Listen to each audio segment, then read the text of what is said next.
pag-aaral, ngayong nasa bagong normal. Tila baga walang matakbuhan sa iyong mga katanungan. Pag-aalala ay maiitsan, narito na ang kasagutan. Programa sa radyo, iyong pakinggan para sa dagdag karunungan. Naga Pride is going live in 5, 4, 3. Radyo, Aralan sa Naga, handang tulungan ka. Radyo, Aralan sa Naga, sagot sa asignatura. Radyo, Aralan sa Naga, tara makinig ka na. Radyo, Aralan sa Naga, handa na sa pagsimula. Kahit saan, pilit aabutin, gamit itong tinig namin. Online ka man o modular din, walang hadlang kung gugustuhin. Hello everyone, this is Teacher Cherry. Our lesson for today is Radyo, Aralan sa Naga, handang tulungan ka. Radyo, Aralan sa Naga, sagot sa asignatura. Radyo, Aralan sa Naga, tara makinig ka na. Radyo, Aralan sa Naga, handa na sa pagsimula. Radyo, Aralan sa Naga, tara makinig ka na. Radyo, Aralan sa Naga, handog ng DepEd. Naga! Naga! Diyos, maray na daw! Naga!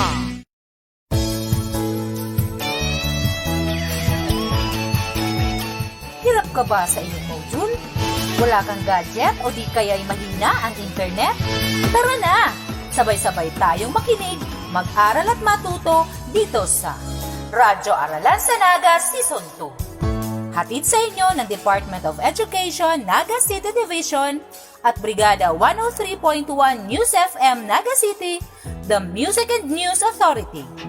Makakasama ang inyong mga radio teachers sa isang mabisang talakayan ng mga lesson episodes na tiyak na inyong magugustuhan. Lunes hanggang Biyernes, alas 3 hanggang alas 4 ng hapon dito sa Radyo Aralan sa Naga Season 2. Sulong, edukalidad.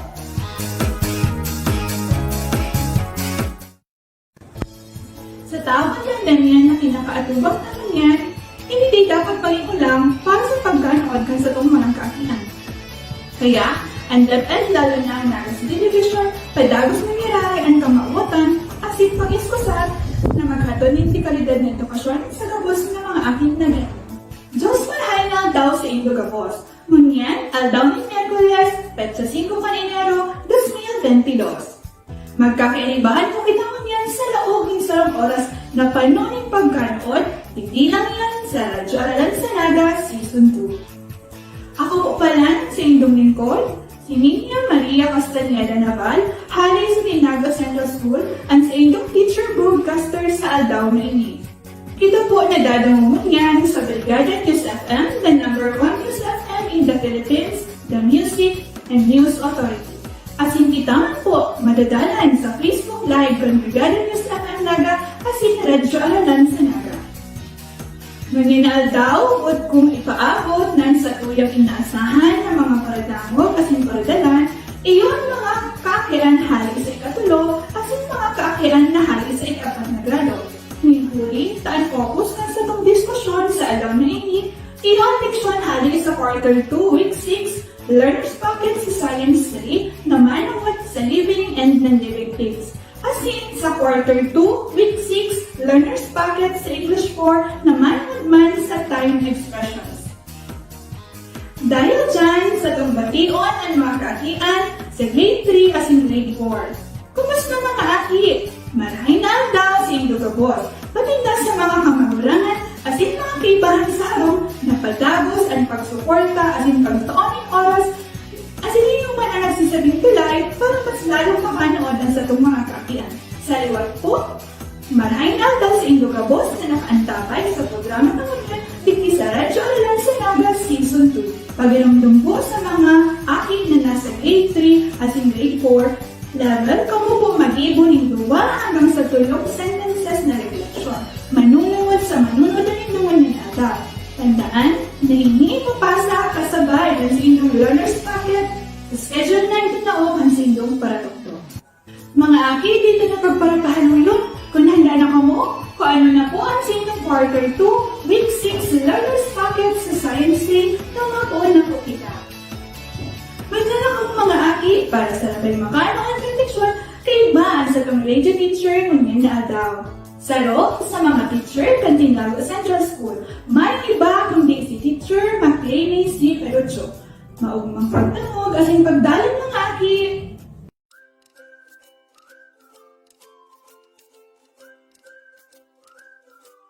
Diyos maray na aldaw sa Indogabos mga aki. Sarong maugma asin magayagaya na aldaw ang pag-iiriba ng tangunyan. Ako, si Teacher Maki, ang sa indong maestra sa science sa ikatulong grado. Makakaiba na nindo ako sa pagpapararom kong sa indong pagkanood sa leksyon, manood sa mga bagay na igwang buhay, living things, asin mga bagay na mayong buhay, non-living things, quarter 2, week 6, learner's packet sa grade 3. Sa tong tandaan ang satong obheto. Sa pagkatapos kang pag-aadal na ini, kay puhan tatao ka nang magkumpara kang living things sa kanang living things. Handa na ka mo makanood? Madya, punanta na ang gibuhon. Pero bago yan, sa to munang balikan ang leksyon nindo ka nakaaging simana. Mga aki, si sa indo ang nakagirumdum kang nakaaging leksyon. Kung ang simbag nindo, iyo ang manungod sa kahalagahan o importansya ng mga tinanom sa tawo? Tama, matitibay. Magkuaning ballpen asin papel, simbagan ang gibuhon na ini. Isurat ang mga makukuata sa kahoy ninyo.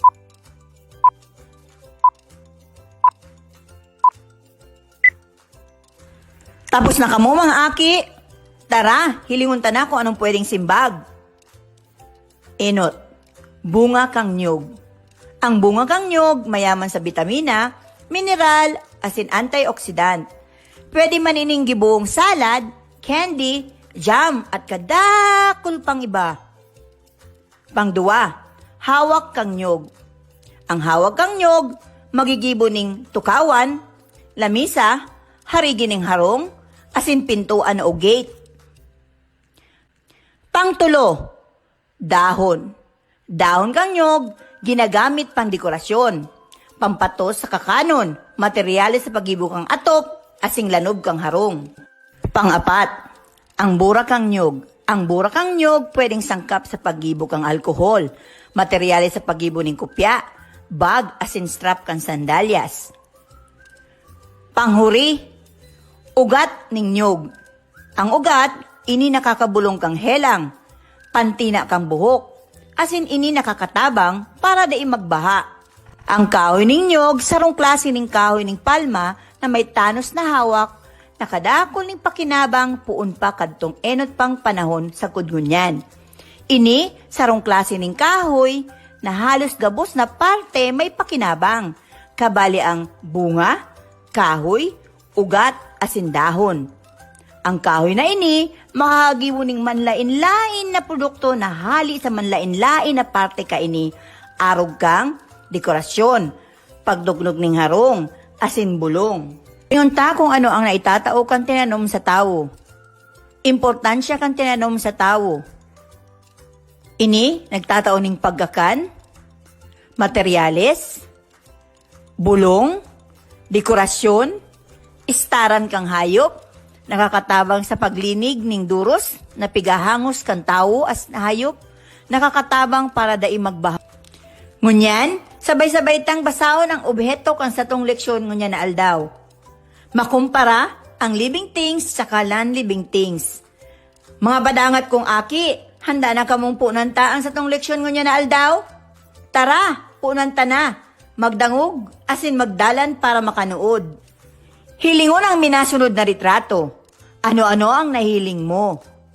Ang mga retrato, pigrupo sa dua. Group A, iyo ang nagtuturog na aki. Naghirong manok. Asin, nagdadakulang puuning kahoy. Group B, nagpapahiling ning bag. Tasang may tsokolate. Asin, gunting. Paano binanga sa duwang grupo? Ano ang mga nahiling sa Group A? Asin sa Group B. Ano ang mga katangianggang nasa Group A? Asin nasa Group B. Anong apunta sa mga nasa Group A? Asin nasa Group B. Aramin do ang simbag sa mga hapot ko? Tara, iba na nindo ako. Kung ano nang sendong learner's packet, asin ballpen, simbagan ang pulbaranta ini. Magdangog, babasahon ko ang panuto. Hilingon ang mga retrato. Hanapon ang kahon asin isurat kung may buhay, living things, o mayong buhay ng living things ang mga ini. Isurat sa kolom ang sa indong simbag. Cellphone. Ido. Ulunan. Burak. Lobo. Lolo at lola. Cake. Aki. Mga libro. Saldang. Mga aki, hanapon ini sa indong learner's packet. Digdi isurat ang sa indong simbag.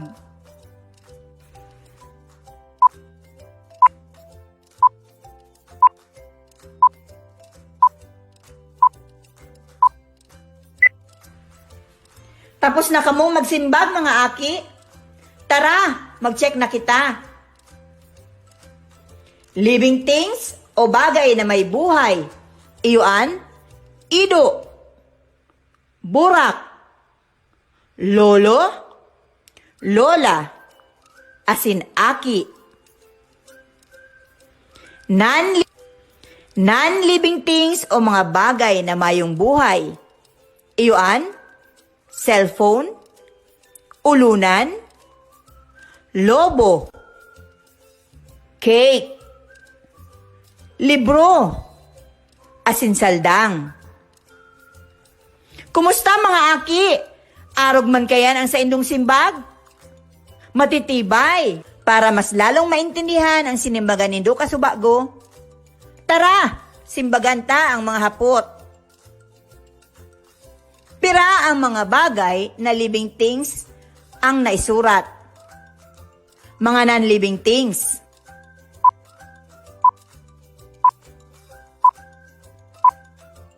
Tapos na kamong magsimbag mga aki? Tara, hilingon ta na ang simbag. Enot, igwang buhay, living things, 5. Ano ang mga ini? Ido, burak, lolo at lola, aki.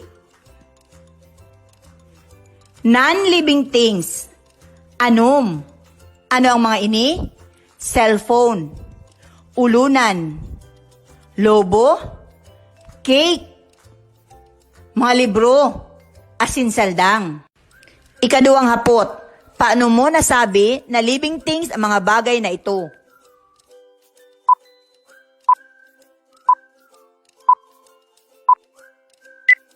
Paano mo nasabi na living things ang mga bagay na ini? Arog kang ido, burak, lolo, lola, aki. Ini living things. Tano? Ini nagahangos, nagihiro, nagdadakol, nagdadakula, nagkakakan, asin nagiinom. Ikatulong hapot. Paano mo nasabi na non-living things ang mga bagay na napili mo?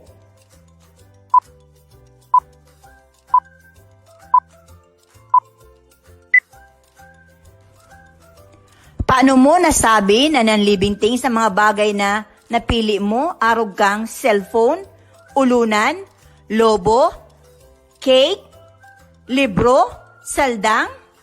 Ini mga non-living things. Tano, ang mga ini, day nagahangos, day nagihiro, day nagdadakul, day nagdadakula, dai nagkakan, asin dai nagiinom. Panghuring hapot, sa mga nabanggit mong dahilan, kang mga katangian kang living things asin non-living things, may pagkakaiba kaya ang living things sa non-living things? O parehas lang sinda? Ipaliwanag.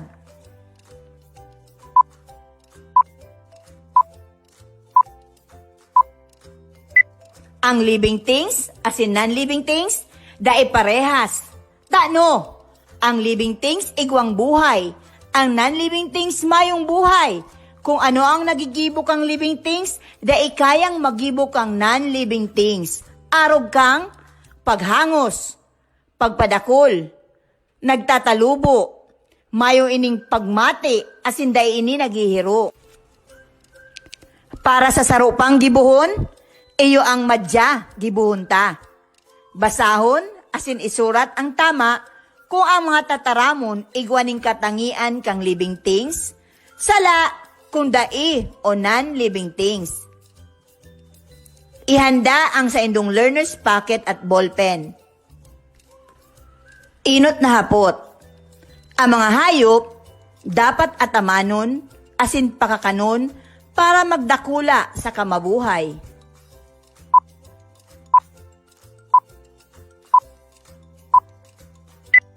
Mga aki, anong simbag nindo? Tama! Ikaduwang hapot, ang living things naghihiro sa iyang lugar.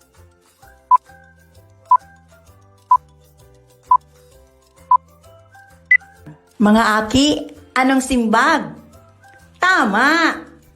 Ikatulong hapot, ang mga living things dai kaipuhan ng tubig, kakanon, saka oxygen, para makahangos asin maglawig ang buhay.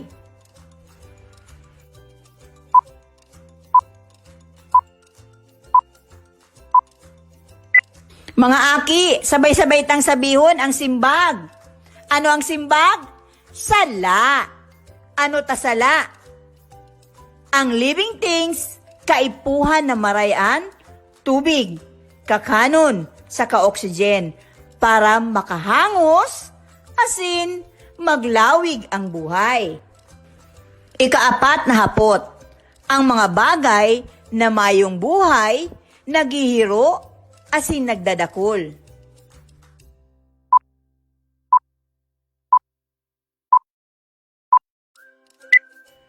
Ang simbag, sala. Tano, ang mga bagay na mayong buhay dahil naghihiro asin nagdadakol. Ikalimang hapot, ang mga non-living things, arog kang mga kagamitan sa kusina, nakakatabang asin nagagamit kang buong pamilya.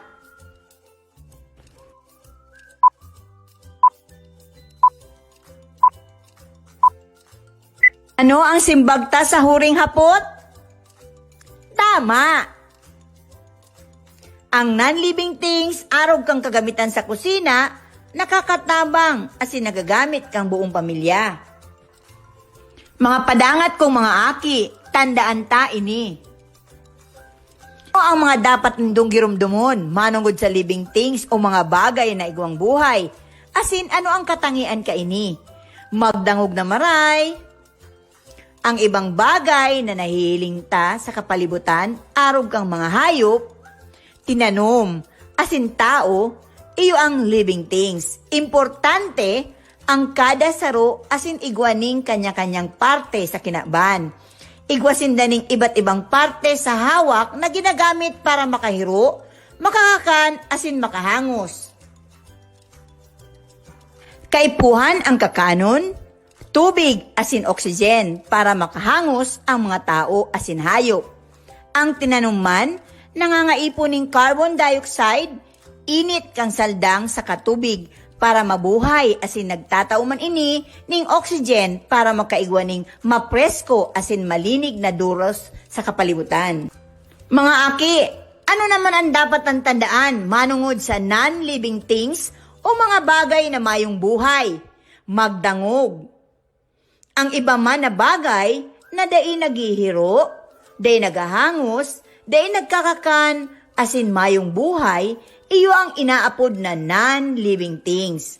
Ginagamit ta ini sa kusina, sa kwarto, asin iba na gamit, aral daw, arog kang, sapatos, lamesa, tukawan.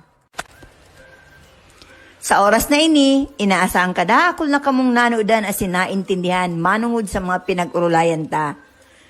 Madya mga aki, aramon tanan sa inong nanodan. Kung ano nan sa inong learner's packet, simbagan ang gamiton ang nanodan.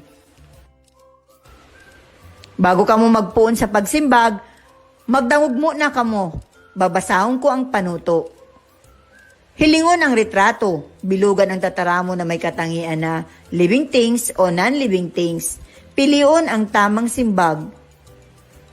Puna na nindo ang pagsimbag habang pigsasabi ko kung ano ang pinapahiling sa mga retrato. Inot na retrato, nagkakanaido.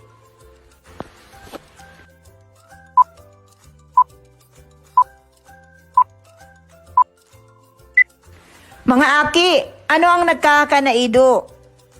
Living things or non-living things? Living things. Tama. Panduang retrato. Mga dakulang gapo.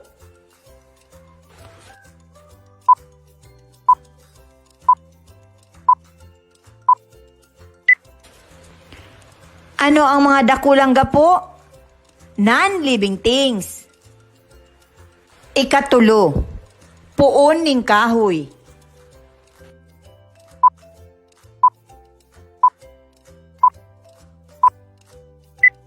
Ano ang puon ning kahoy? Living things. Tama, matitibay. Ikaapat, urig asin ang ugbon kaini.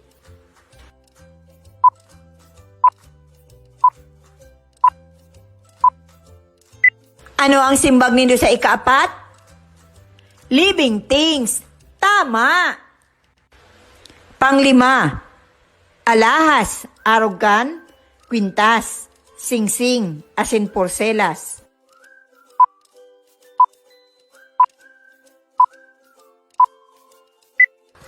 Ikalimang simbag, alahas, arogan, kwintas, singsing, asin porselas. Non-living things. Kumusta mga aki? Arog man kayan ang sa indong simbag? Matitibay.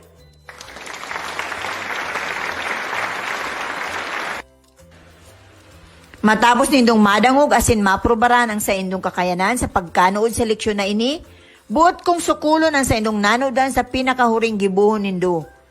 Laganing numero ang sa indong papel. Dangugon ang panuto na babasahon ko para maintindihan asin tamang simbag nindo. Habang pigsasambit ko saro-saro ang mga retrato, pwede na kamo magsimbag. Laganing check ang bagay na may buhay o living things, ikisa ng mga bagay na mayo ning buhay o non-living things. Inot, bombilya. Panduwa, alas. Pantulo, ambulansya. Pangapat, pulis. Panlima, bola.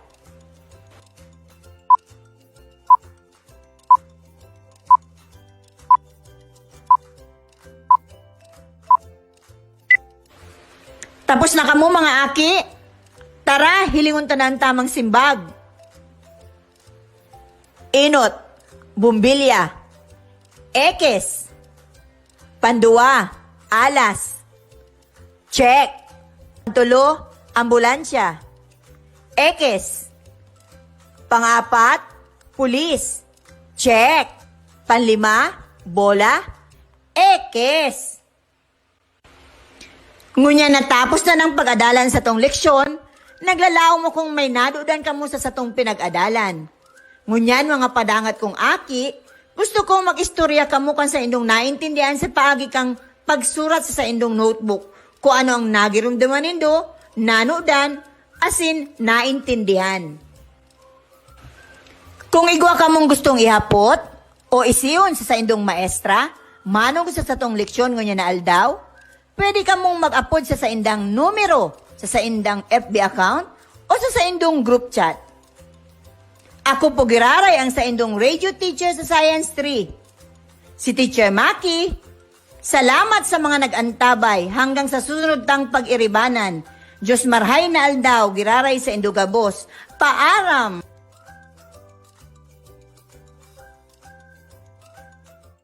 Salamat ng balay sa imo, Teacher Maki, sa magayuhan at malinaw na diskusyon manungod sa living and non-living things. Ako nakakasiguro nakadako na naman nanutan ang mga aki, lalo na ang mga nasa grade 3. Tandaan ka po, girahay mga aki, sinabi ni Teacher Maki, na ang non-living things day naghahangos, day naghihiro, day nagdadakul, day nagdadakula, day nagkakagan, asin day nagiinom. Dangan, ang living things man, naghahangos, naghihiro, nagdadakul, nagdadakula, nagkakakan, asin nagiinom.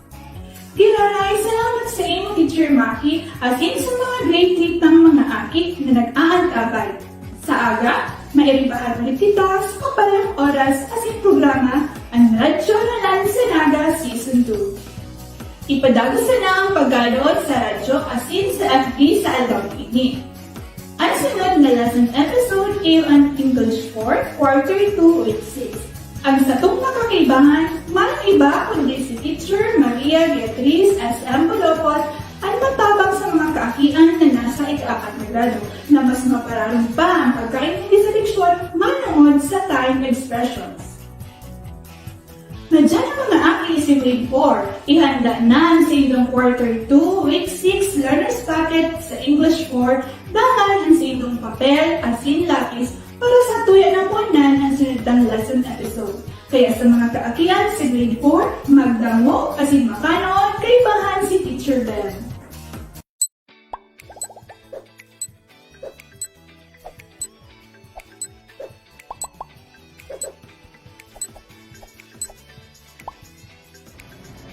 Today's lesson, English 4, correct use of time expressions for present tense.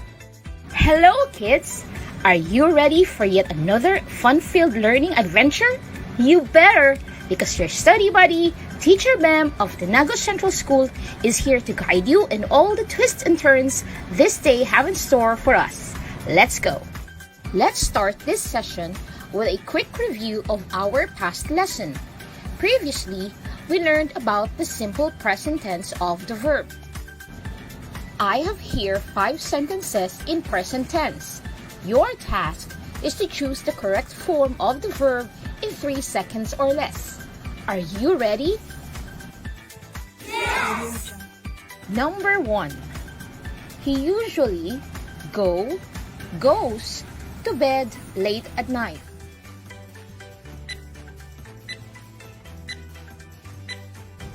If you chose goes, then you are correct.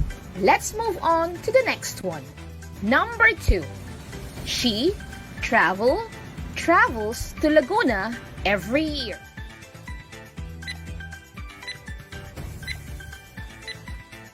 If you said travels, then you are correct. Number 3.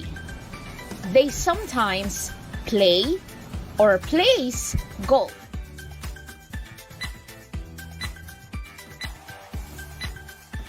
If you chose play, then you definitely know what you are doing because you are again correct. Now on to the next number. Jose often visits his grandparents.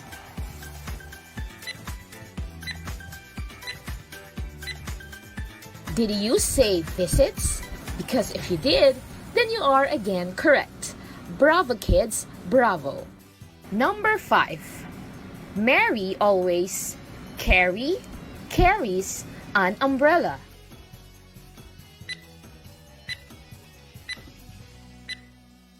If you said carries, then you are once again correct. Very good, children. Great job. Today's lesson is definitely going to be a piece of cake. Now let's go back to the 5 sentences that you just completed. Number 1. He usually goes to bed late at night. Number 2. She travels to Laguna every year. Number 3. They sometimes play golf.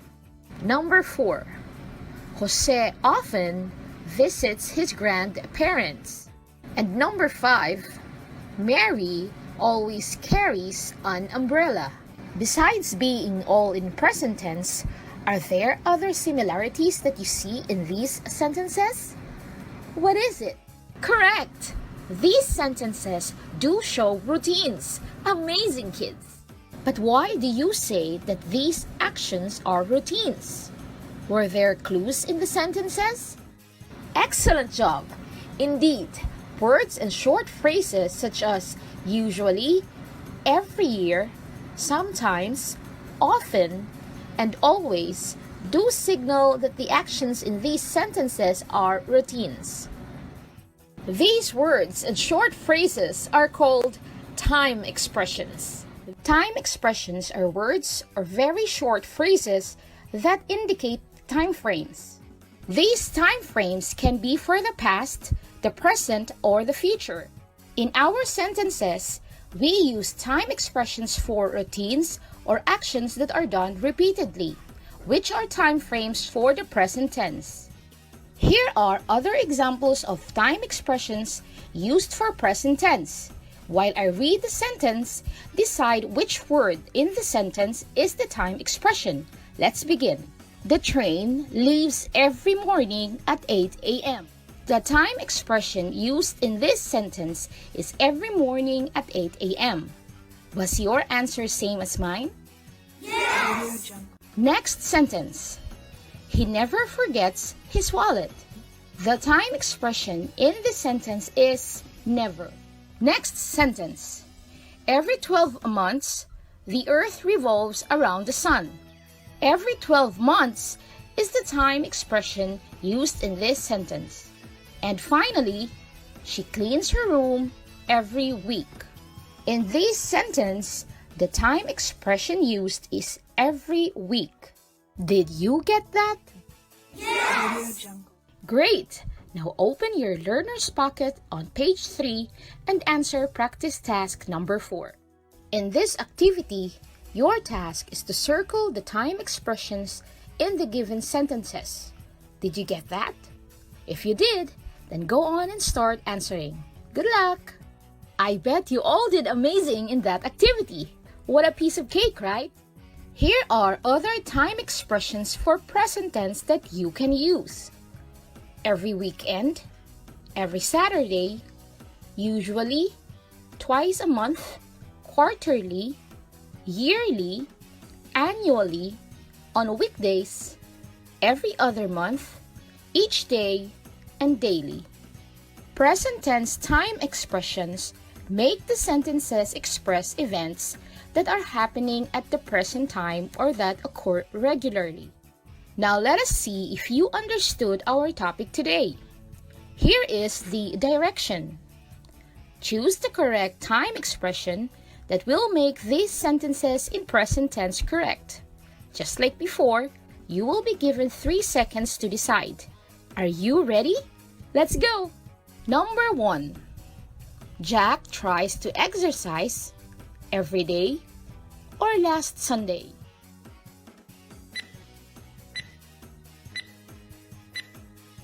The correct answer is every day.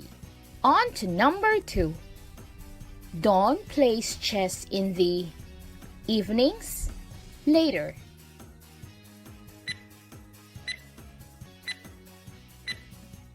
If you said evenings, then you are correct. Number 3. We meet every, always, Thursday.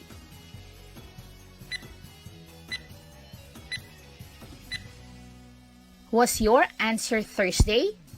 Because if it was, then you are most definitely correct. On to the next number. Mother goes to the market last Monday, every Monday.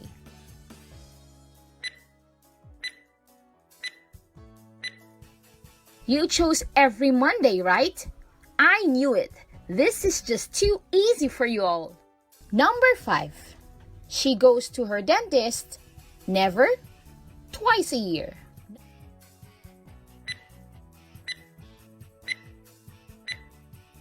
If you chose twice a year, then you are ending this activity on a high note. Great job again, kids!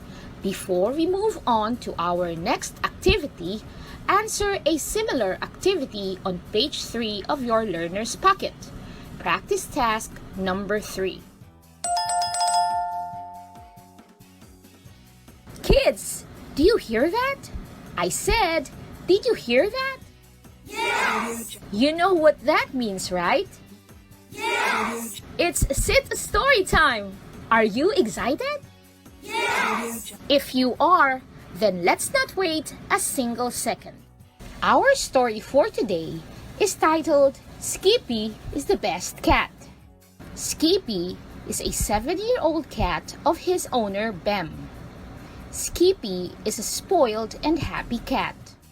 Every day, Skippy's owner, Bem, hugs and gives Skippy lots and lots of kisses. She always cooks Skippy's favorite food, boiled chicken. Skippy often just sleeps whenever at home. Sometimes he plays too.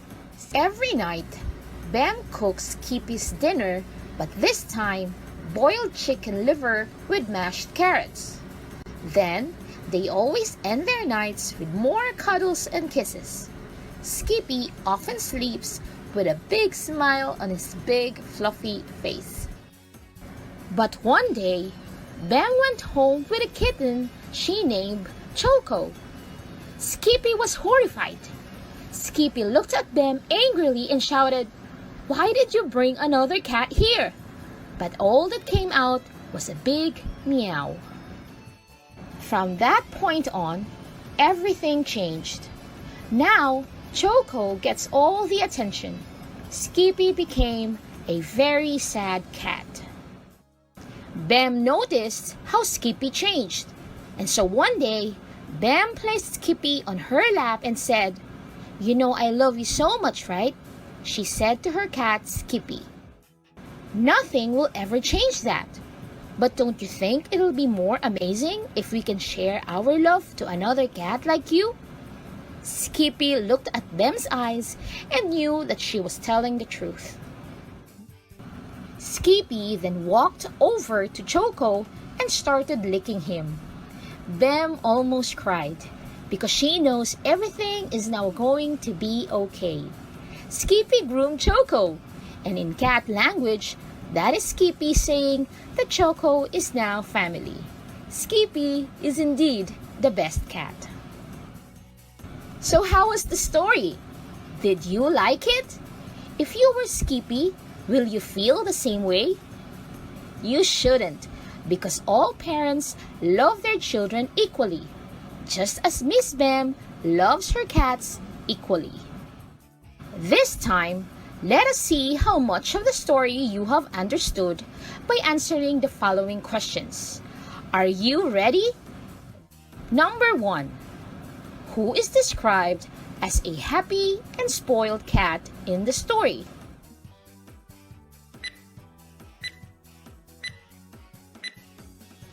Is Skippy your answer? Because if it is, then you are correct. Skippy is indeed the happy and spoiled cat in our story. Next question.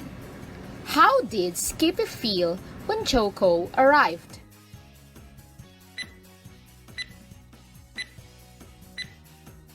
If you said angry and sad, then you are again correct. And finally, did you see all the present tense time expressions that were used in the story? Let's see if we have the same list.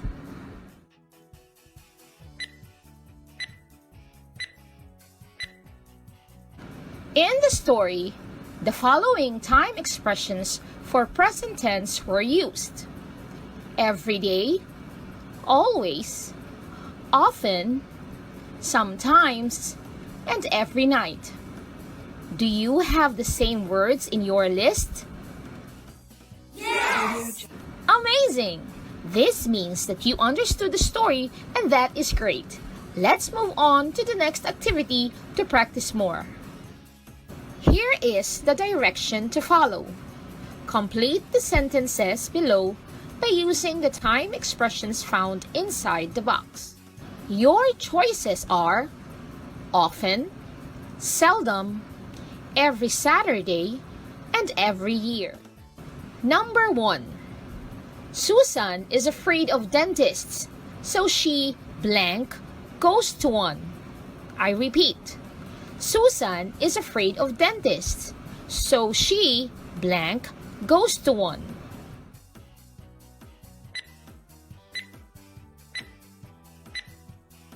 If you said seldom, then you are correct. Great job, children.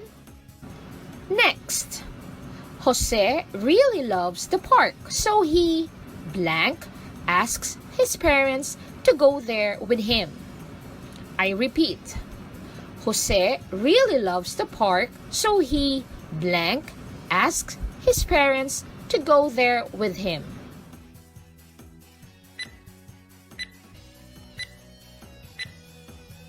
If you said often, then you are most definitely correct.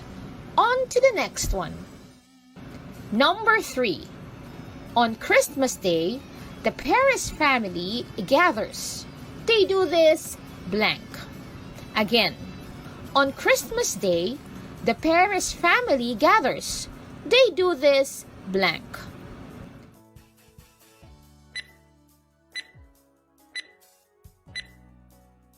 Was every year your answer? Because if it is, then give yourself a high five because you are again correct. Number 4. Marie studies on weekdays, but blank, she goes out and spends time with her friends. I repeat. Marie studies on weekdays, but blank, she goes out and spends time with her friends.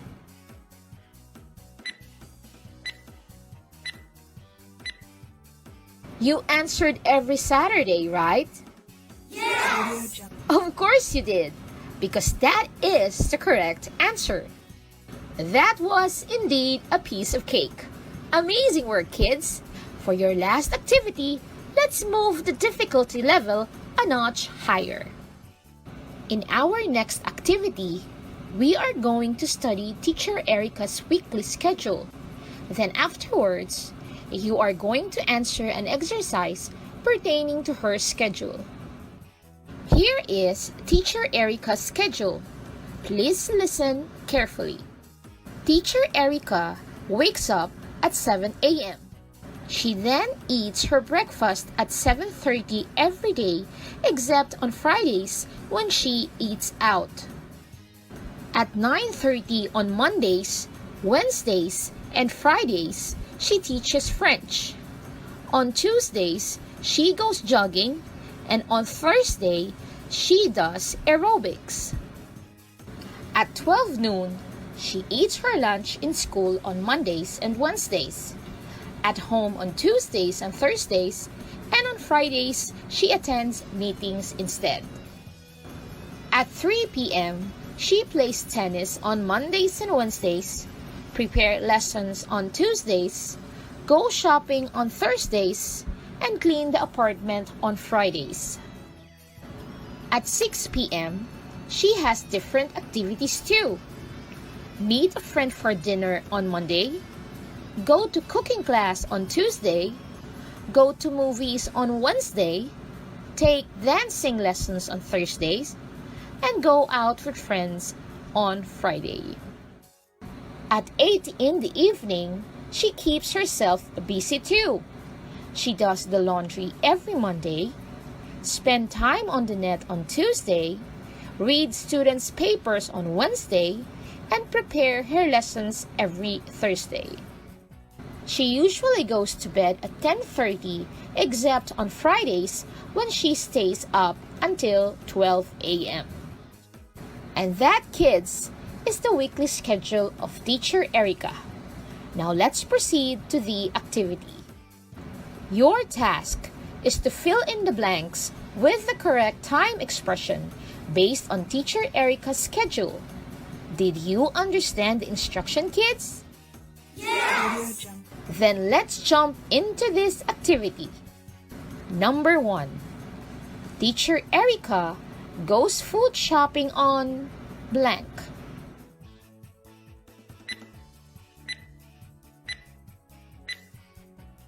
Bravo, kids! The correct answer is indeed every Thursday. Let's keep the momentum going. Number 2. Teacher Erica cleans her apartment blank.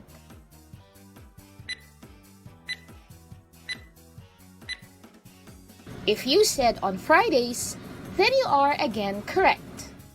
On to number 3. Teacher Erica wakes up at 7 a.m. blank.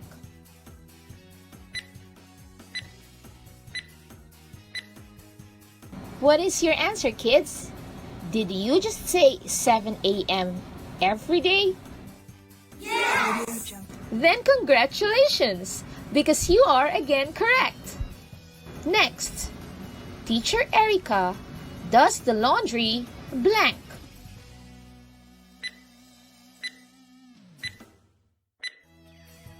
Did you choose every Monday evening? Because if you did, you just earned yourself another point. This is just simply amazing. You are all doing great, kids. Number 5. Teacher Erica teaches French blank.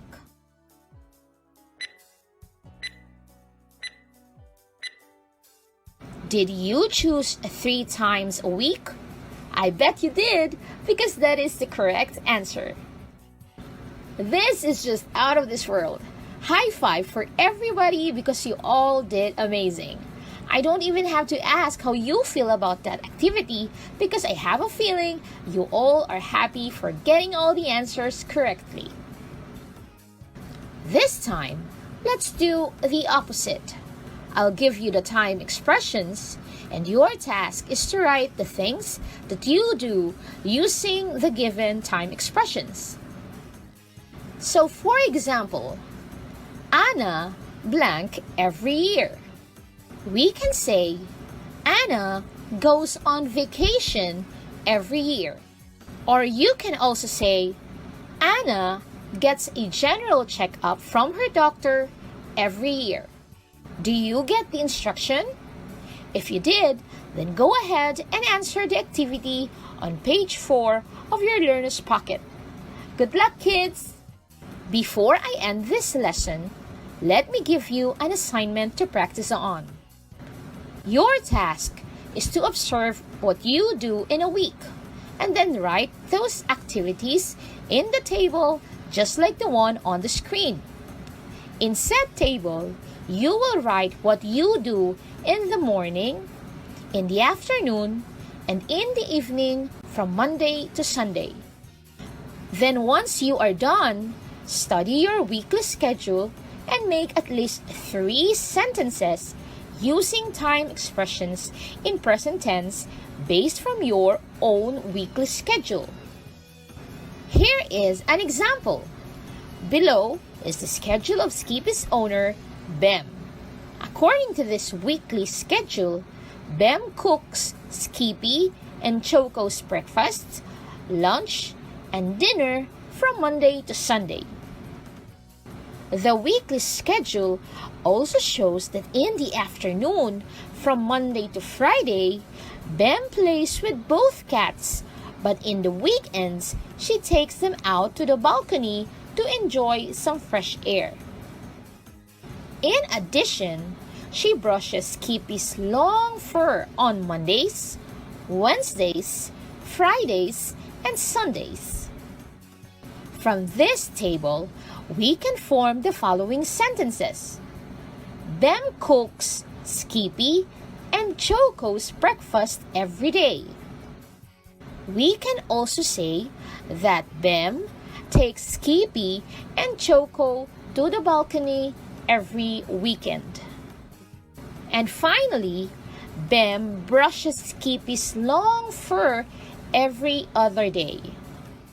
Now, do you understand your assignment, kids? Yes! And so that's it for me, kids. Congratulations! You have finished another learning adventure with flying color. Give yourself a tap on the shoulder for a job well done. Make sure to tune in again next week for another great day of learning and fun here at Radyo Aralan sa Naga. Again, this is Teacher Bem of Tinago Central School, leaving you with a quote from the great Mahatma Gandhi. The future depends on what you do today. So study hard and be safe always. Bye!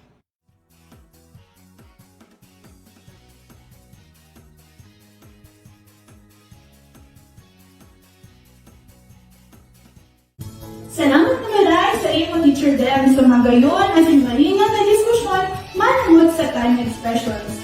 Ako nakakasiguro, nakadakol man na ng mga aki, lalo na ang nasa grade 4. Tandaan na po giray mga aki, sinabi ni Teacher Dem na ang time expressions are words or very short phrases that indicate time frames. These time frames can be for the past, the present, or the future. Iraray salamat sa inyong Teacher Dem asin sa mga grade 4 kang mga aki, pati na sa mga magurang na nag-antabay sa satong programa. Oras na po para magpaalam. Pero bago yan, huwag ko pong pasalamatan ang namungutan asin mahigas na pasyales kang Dapat Naga na pinamahayaan ni Schools Division Superintendent Sir Manny B. Guzman. Assistant Schools Division Superintendent Ma'am Cecil C. Ferro. OIC si IB Chief, Ma'am Analisa F. Agulo. SGOD Chief, Sir Renato L. Davino. Sa kapos na mga Education Supervisor kay Dapat Naga, Education Program Supervisor sa Science, Ma'am Maria Belen Q. Lorcha. Asin, OIC Education Program Supervisor sa English, Ma'am Ruby C. Bausas.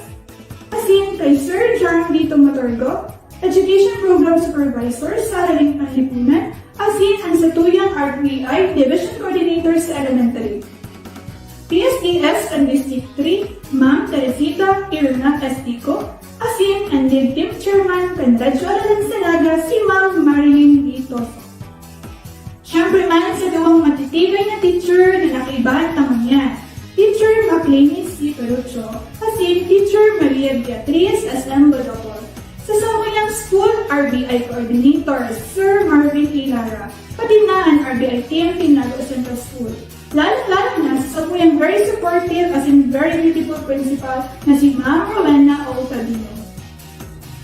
Salamat man po sa Brigada News at Naga sa pagtaod ng pagkakataon na padagos na marealisar ang programa ni Dapat Naga na makahatod ng dekalidad na edukasyon sa paagikan programa Radyo Aralan sa Naga Season 2. Sa mga mauot na dalanan ang episode na mga daw, asin ang mga masunod pang mga learning episodes, iniyo po mahihiling sa satuyang official active page na Radyo Aralan sa Naga Season 2. Hindi na po nagtatapos ang satong programa sa aldaw na ini.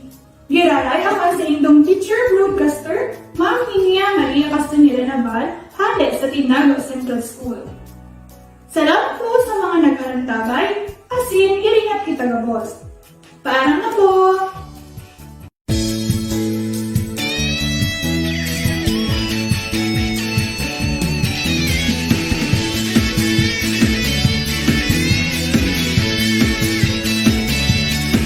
Hirap ka ba sa pag-aaral?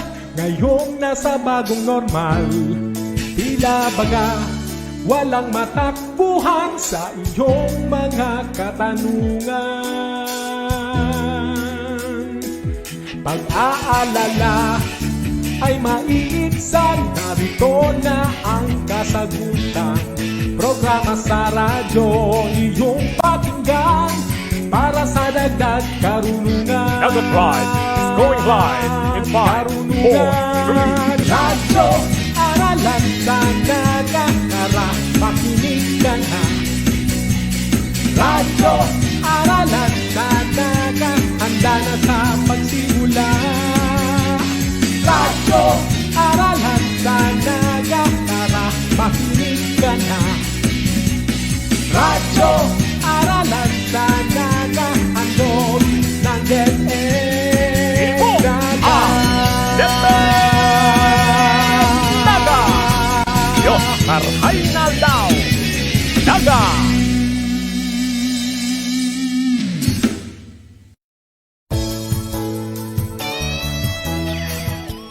napakinggan ang mga learning episodes. Natutuwa kami na kayo ay nakasama sa talakayan ng tampok na mga aralin sa araw na ito. Hangad namin ang inyong pagkatuto. Hanggang sa muli, sa ganitong oras dito sa Radyo Aralan sa Naga Season 2.